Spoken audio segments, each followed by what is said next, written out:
Welcome to Andy's Entertainment Corner.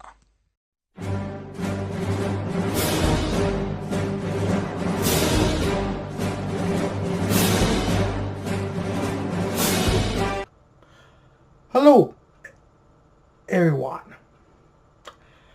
With the release of the remake of Pet Sematary now showing in local cinemas, I decided to go back and rewatch the Pet Sematary movies. Last night I reviewed the first original movie. Now tonight I go back and rewatch the sequel, Pet Sematary 2. This time round, Pet Sematary 2 is written by Richard Otten and Mary Lambert returned as the director. The casting of Pet Sematary 2 is Edward Furlong, Anthony Edwards, Clancy Brown, George Rustin, Darlene Flugel, Jason McGrath, Sarah Trigger, Lisa Waltz, and Jeff Peck. First on with the plot of the film,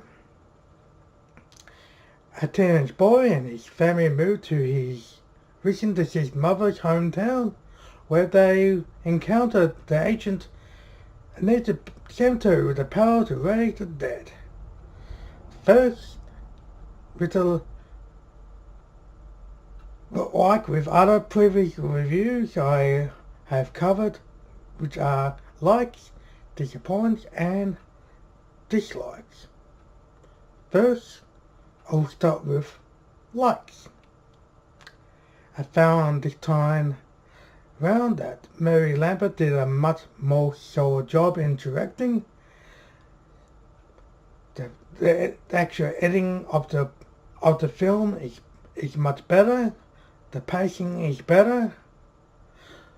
The directing of actual main characters is a lot better. The story from Richard Helton, is a lot better than the first one. The story is not as slow as the first. The first act is probably the slowest part of the film, but when it gets to the second part, to the end of the film, the movie really goes to how the first one wasn't watched. It's in nice gore factor and kills, and gets quite violent. The casting is quite solid. Edward Furlong as Jeff Matthews, Anthony Edwards as Chase Matthews, Clancy Brown is the sheriff. He's the father of Drew Gilbert, stepfather. He treats Gilbert like crap. At the night of Gilbert's little Drew's dog, Zoe, tries to attack the rabbits, which is owned by his stepfather Gus, shoots Zoe. Zoe dies, and Drew decides to take the dog up to the native burial ground, and where both Jeff and Drew bury Zoe. Of course, by law, by the Asian native Indians, by law they have to bury their own. So poor Drew had to bury Zoe in the ground. Late at night, Zoe comes back, and of course Drew gets in trouble. The night of Halloween, Drew and Jeff and Clyde and a bunch of other kids are in the pet cemetery. Gus finds out that he's gone out to the pet cemetery and he goes to punish him. This is where Zoe comes and attacks Gus and kills him by ripping his throat out. Gus is buried in the pet cemetery up in the native burial ground by Drew. And Gus comes back and some real messed up things happen. He's not himself. He tries to wife his wife. Amanda Gilbert attacks her because she doesn't see that he's in himself. Jeff is attacked by Clyde. This is probably one of the most gruesome parts of the film. Gus uses Clyde's bike by more or less ripping half of his face off with it. This is probably a gruesome part in the whole film. We soon find that he buries Clyde in the native burial ground. He digs up Renee, Jeff's mother, and he buries her in the burial ground as well.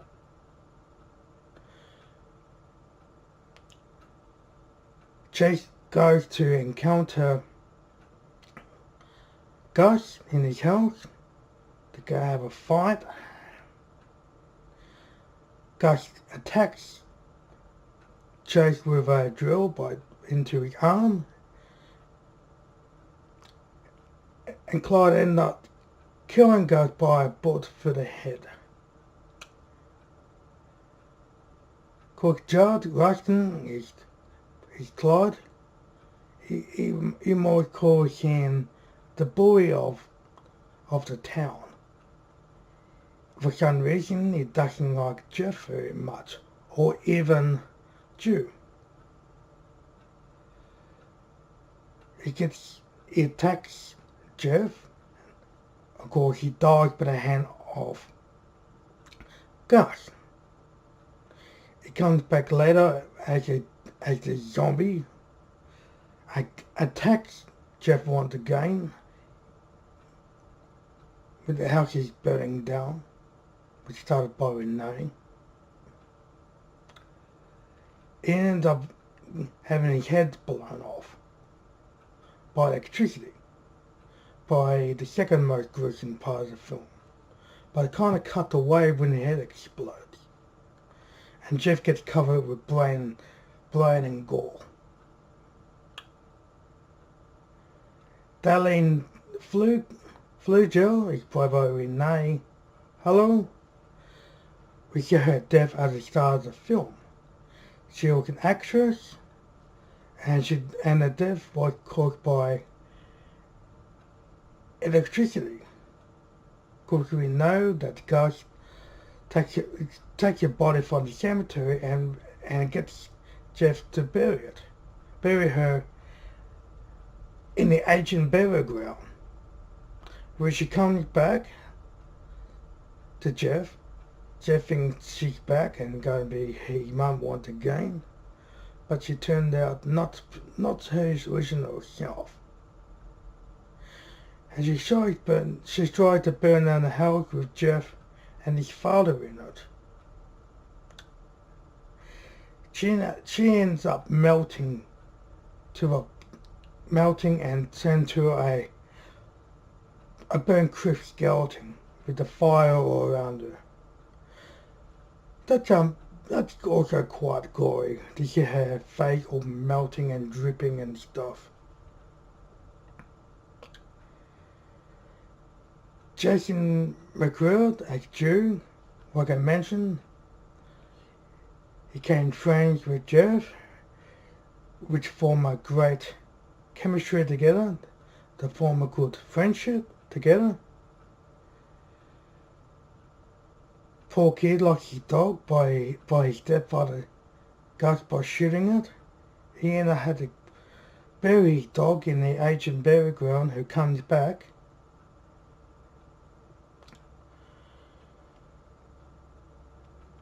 Drew ended up getting killed by Gus pushing the car that his mother was driving into a truck. That wasn't really much shown. We presume they're actually dead because the truck fell on top of the car and crates of heavy potatoes covered the car.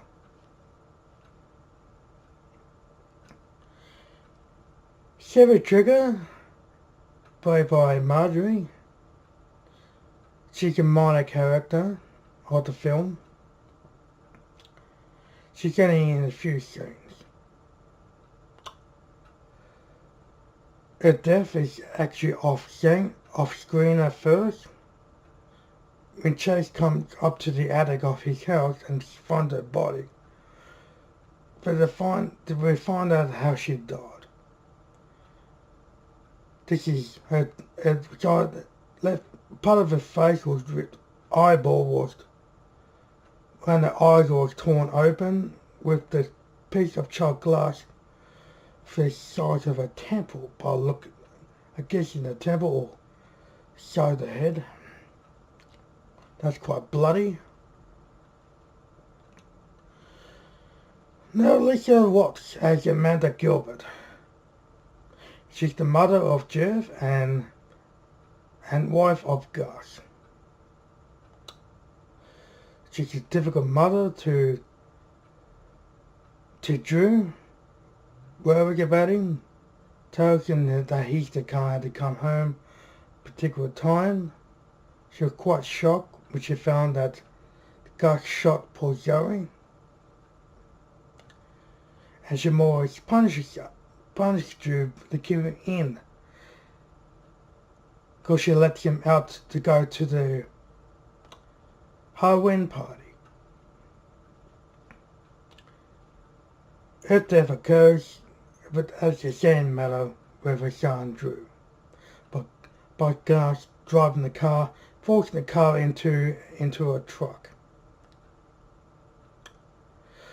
Now to just a minor character by Jen Peck.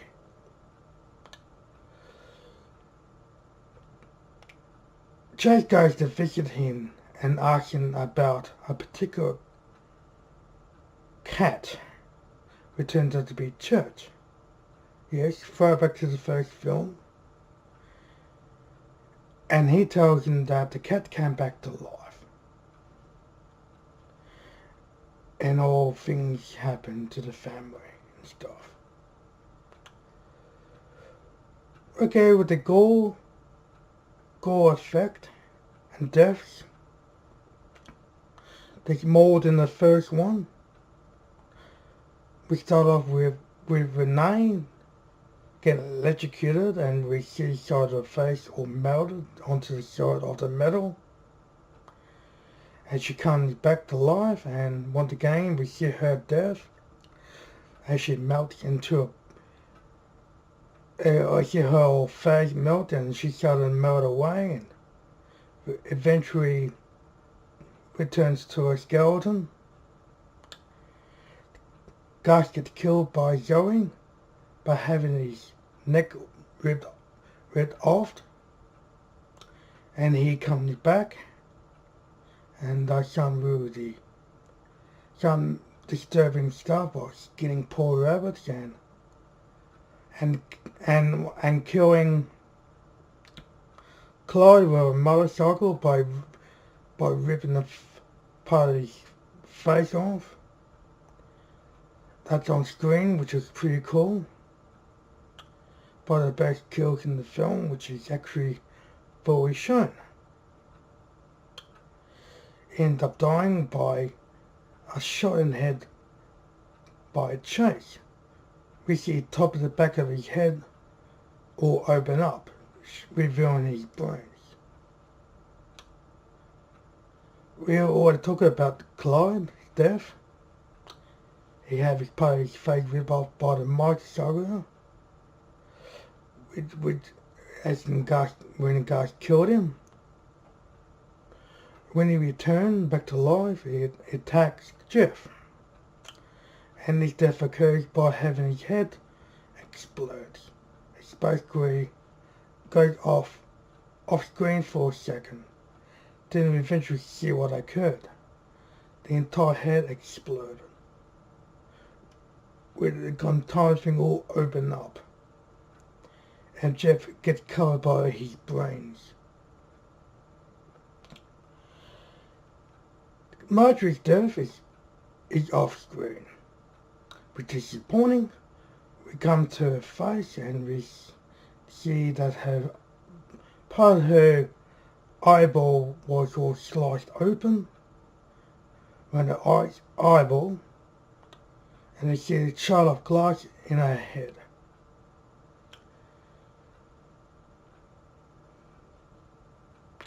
The story is quite good. Really fits the movie quite well. The overall score, like we'd seen in the first movie, was quite eerie, particularly when they go into the Pet Cemetery for the first time, and also when they're in the ancient burial ground. The very early music really drives the movie quite well. To the disappointment of the film, I say the third act is slow. We only see one death of the film at the start,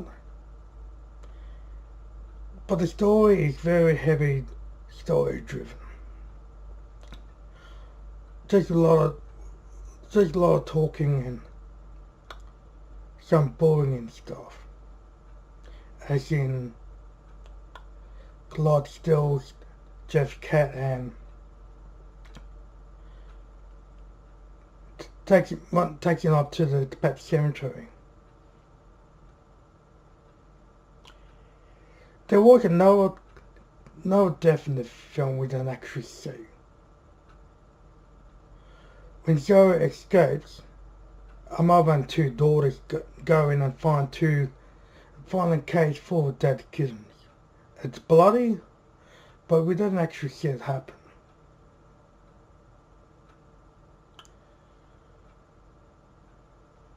And the story is a bit of a let down at times. Particularly in the third act of the film. Like I mentioned, it's slow. But when it gets to the second and third act, it goes on pretty well. Once thing I dislike, well, there's not really much to talk about.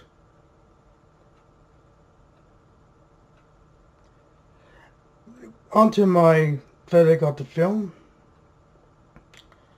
It's got good directing, solid cast. It does that part pretty well.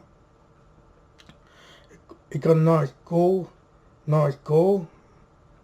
in fact, a lot more violence in this one we didn't see in the first. The third act a bit slow, but the second and third act is what makes this film so good. So I will give Pet Sematary an 8 out of 10. Thank you for watching my Pet Sematary 2 movie review. If you like what you see, give me a like. And if you're new to my channel, great. Join the family and subscribe to my channel.